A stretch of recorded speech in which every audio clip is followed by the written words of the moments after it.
Golf Bangabandhu cup open গলফের শিরোপা জিতেছেন থাইল্যান্ডের গলফার সেডম কেওকানজানা। নিজের প্রথম এশিয়ান ট্যুরেই শিরোপা জিতলেন এই থাই গলফার। তবে তীব্র প্রতিদ্বন্দ্বিতাপূর্ণ শেষ রাউন্ডে এসে হতাশ করেছেন দেশসেরা গলফার সিদ্দিকুর রহমান। এদিন পারের চেয়ে ৩ শট বেশি খেলে যৌথভাবে ১২তম অবস্থানের থেকে আসর শেষ করেছেন সিদ্দিক।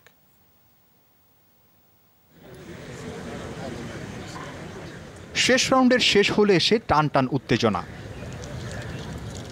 লিডার বোর্ডের সেরা ৩ গলফার থাইল্যান্ডের সেডম কেওকানজানা আর ভারতের রশিদ খান ও আজিতেশ সান্ধু তখন শিরোপার সৌরভ পাচ্ছেন।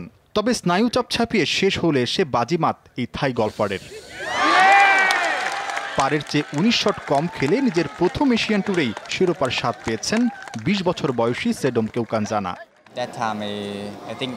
আমি খুবই খুশি, কারণ প্রথম এশিয়ান ট্যুরেই চ্যাম্পিয়ন হয়েছি।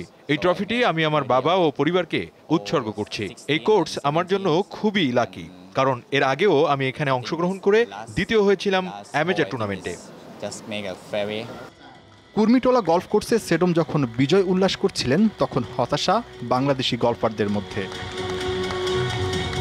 শেষ রাউন্ডে ৬ বগিতে স্বাগতিক দর্শকদের হতাশ করেন সিদ্দিকুর রহমান। আগের দিন লিডার বোর্ডের ৪-এ থাকলেও শেষ রাউন্ডে বাজে পারফরম্যান্সে ১২তম অবস্থানে থেকে আসর শেষ করেছেন দেশসেরা এই গলফার।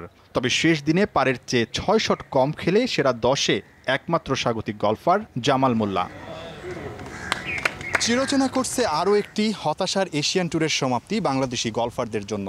অথচ চমক জাগা নিয়ে পারফরমেন্স দিয়ে শুরু করেছিলেন মুয়াজ সিদ্দিকুররা, মাঝে ছন্দপতন, আবার শেষ দিনে এসে জামাল মোল্লার দুর্দান্ত পারফরমেন্স। সব কিছু মিলে ধারাবাহিকতা এবং মানসিকভাবে পিছিয়ে থাকার কারণেই সাফল্য পাওয়া হয়নি, এমনটাই বলছেন গলফাররা। বিদেশিরা যেরকম খেলে আমরাও গেলে ওইটাই খেলি, তো তারা আমরা যেরকম ওরাও এরকমই।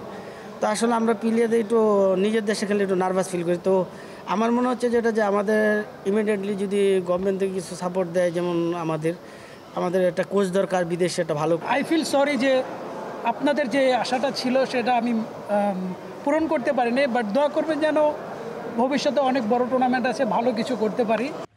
২২ দেশের সেরা গলফাররা অংশ নেন বাংলাদেশের মাটিতে পঞ্চম এশিয়ান ট্যুরের এই আসরে।